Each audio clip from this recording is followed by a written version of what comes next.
Hello and welcome to Fantasy Premier League Animate.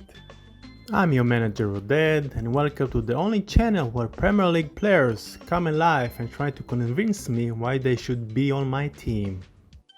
So who will be the best choice for Captain Shield in the Gameweek 23? There will be a lot of interesting games this week and I can think of much more than the 8 nominees I place in this video.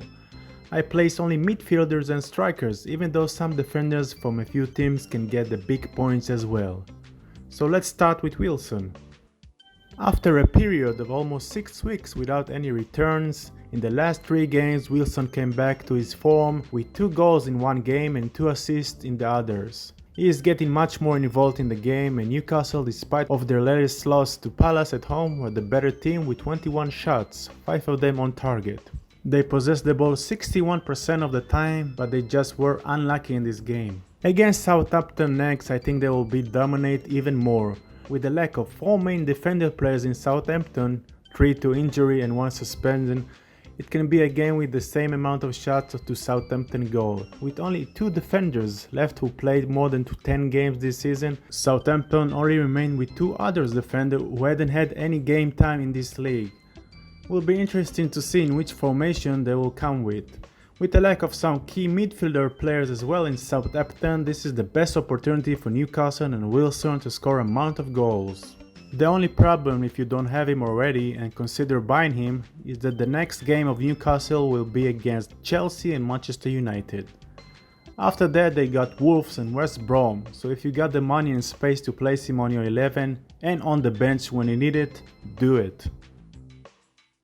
Grealish in great form as well this season, and in the last 5 games even better with 1 goal after a long time without return and 3 assists. He seems to play a bit forward than his usually position on the field, and the results for him and Villa are great, even with the last loss to West Ham. With Arsenal next he can get even more chances to flame the field and bring some points.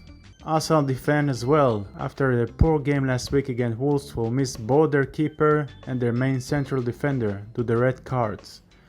Ryan, who came in the transfer window to be their second goalie, is injured as well, so they will start the game with their third unexperienced goalkeeper who only played 15 minutes all season. With Henry still injured, the defender of mighty Arsenal is cracking and Aston Villa can take advantage of that. The only problem with Grealish, he doesn't score enough goals this campaign. Maybe it's the game to do that. Won't be surprised if some manager will captain Watkins or even Villa defender for this game. Another player in great form is Maddison, who is in his recent game against Fulham passed 2 assists in their 2-0 win.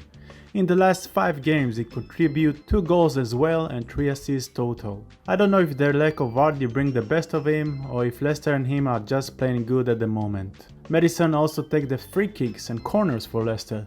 That increases the chance of him getting more assists or goals. For now he's the main player in Leicester and against unstable Wolves team away and can continue to play well and feed his teammates. Wolves is an unpredictable team, but not playing better at home, and Leicester for some reason play better away. If Vardy do return for this game and you want to captain Leicester player, it should be Maddison. He will get more space from the defense and he is in much better shape and form than Vardy, who just got back from injury again. Bamford is second in points for a striker after Harry Kane this campaign and is also a great choice for this game week, playing against Palace at home. Leeds is another unpredictable team, winning against better teams and losing to even or less. After 3 blank games that Bamford had, in the last 2 he returned big time with 1 goal and 3 assists. The reason is that he's touching the ball more and get more involved, but he should touch the ball a lot more to create more chances to everyone else. Palace did win their last 2 games, but it was against teams in their own league. In their previous meeting this season, Palace won 4-1 at home. I got the feeling that score will be the same, but with Leeds scoring this time more goals than Palace. What can I say about this player that hadn't been said already?